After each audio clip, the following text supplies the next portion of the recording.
To be frank, my strawberry-flavored cereal deserves the last bowl. Here's your look at the Jada Toys General Mills Frankenberry action figure.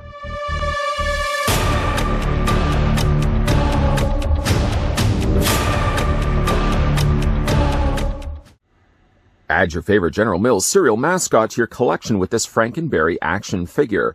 The Frankenberry stands 6 inches tall and is fully articulated so you can display him with your other action figures in exciting action pose or just have him enjoying a bowl of Frankenberry cereal.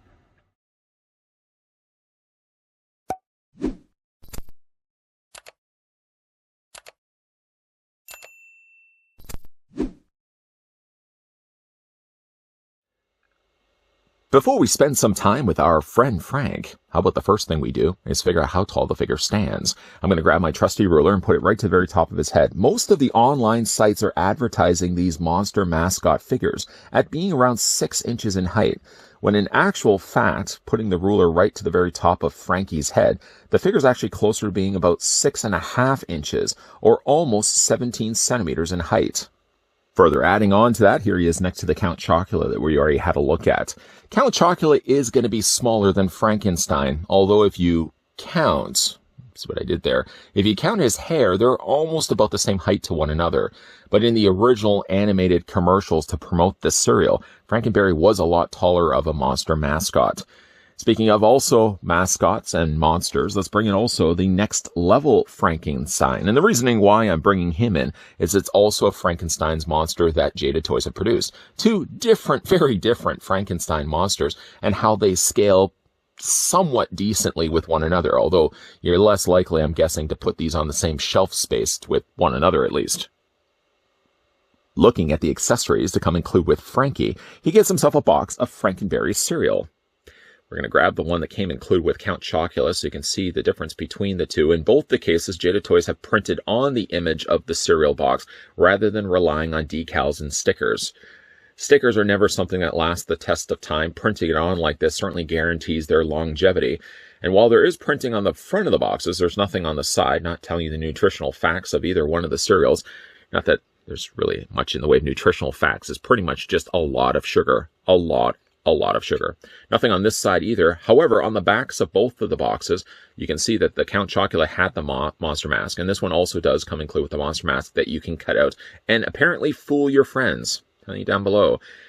I'm not going to assume I know how smart your friends are, but if you've left the room and came back 5 minutes later wearing a Frankenberry's mask, I'm pretty sure your friends aren't going to be guessing that Frankenberry has murdered you and stolen your clothes. Although I'm giving maybe too many of your friends too much credit. Anyways, though, he comes included with the monster cereal, and like the Count Chocula, it can fit into his hand. Although I've noticed with Frankenberry, his hand is a little more strangely shaped, that to get it into his hand, you really do have to fight to get it in there. Now, while doing this, I've noticed a little bit of paint has come off the hand and left its way onto the box, and it's also caused a little bit of paint wear on the thumb. So when you are putting it onto his hands, I don't know if I would want to be doing this too often, because I think you're really going to start chipping away the plastic, the paint on the plastic of the hands. The hands are also a little harder, like I said, to get the cereal box in there. And like we learned with the Count Chocula, you can then take the other hand and sort of just hold the bottom of the cereal box. This looks great for presenting the figure. It also takes away the much needed weight and stress that's going to be caused on the elbow joint. Because if you're just going to be having the figure holding the cereal like this, he's probably not going to be able to hold it for very long just because the weight of the cereal box is just going to be too much for that single elbow to hold. So definitely when it comes to displaying this guy, I'm going to put the other hand underneath the cereal box, sort of help to brace and hold some of the weight. The figure also comes included, let's just remove the cereal box for now.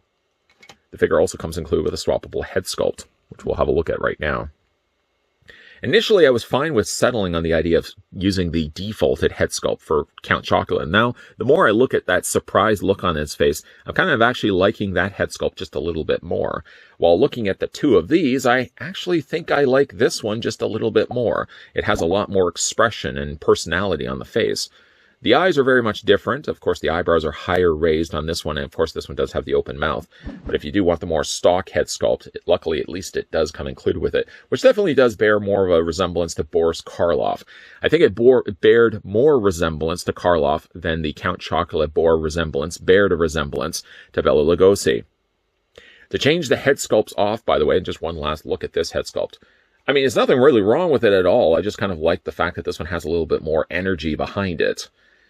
You can see it has the little valve on the side, or I guess a little meter on the side. Little steam whistle on the other side. Again, really nice looking head sculpts, but to change the heads out, Frankenberry's a little bit different though. When you are taking the head off, you have to kind of really be a little bit more careful, because when you're looking at the peg's very different in fact, because it actually consists of two parts. There's a hinge down below and a larger socketed area on the top. We looked at this also when we looked at Count Chocolate. They put these little beads all around there just to give a little friction to the ball joint. I've never seen really another company do that. It's really smart on their part. Now, to put this onto his head, don't put a lot of pressure if you can down onto that hinge joint, because you may run the risk of popping it. It also helps as well, I've noticed, just if you have it sideways like this, where you can kind of get your finger then in there and put a little bit more weight on that ball joint. More safely, at least, where you're not going to be breaking the hinge. If it helps at all, you can also heat the underside of the head, maybe with like a hair dryer, just to soften that up a little bit. Once again, to show you the difference of the two head sculpts. I really like this one a lot. The coloring is going to be the same between the two. That lighter pink making up the majority of his face, and then that darker pink, the areas around the eyes, the little the little dial on the side, and the little whistle on the side. And it's also the same color that pretty much makes up the body of the figure as well. A really nice looking figure though. It's a little fuller in the body, a little fuller in the belly, and he does have the chains that go around, sort of as serving as suspenders. Now, they don't look like they're molded in this silver plastic. In actual fact, it looks like they've been painted in. They have left a little bit of a gapped space between the end of the chain and the bottom of the waist, and the reasoning why they've done that is so that the figure actually does have articulation. I mean, it really is only just a swivel in the waist, but at least it's something. And I think if they had had the chain running too far down, it obviously would have just eliminated the option of being able to do that. As for Frankenberry's articulation, starting things first with his head, because of the way it's assembled underneath here, he does actually have a little bit more of a lift with his neck. You can move then the neck back and forth just on this hinge and this hinge alone. You move that back and forth this way. But then because he has also a ball joint right at the very top here, you can actually then rotate the head all the way around. And you can also basically do all the stuff that a ball joint would normally afford you. Then when it comes to the arms, now the arms hinge out, straight standard hinge. Periodically, I've noticed while I'm doing this a little bit of paint. It looks like they've actually painted the joint. And actually, one thing I did notice, a little bit of heads up if you guys are looking to pick up this figure for yourself. First of all, we'll go through the arms. We'll talk just about that for a quick second. But like the elbows, I noticed when I got the figure out of the packaging that the elbows were super tight. First of all, I think they were flipped around this way. And I started to bend it. I knew there was a little bit of resistance. And then I sort of looked at the way it was angled like this. And instead, what I did was I turned it around. See what I mean? Turn it around like this. And that way, I was able to actually bend the elbow. Now, it could be just a little bit of paint that was built up, but it also seemed like it was facing the opposite way. You may think to yourself, well, it should really be the same both ways. But you notice like the arm sticks out a little bit further this way. When you turn it around this way, it actually is a little bit further back. Anyways, he does bend at the elbow. You can rotate the forearm that way, and you can also rotate the hands all the way around.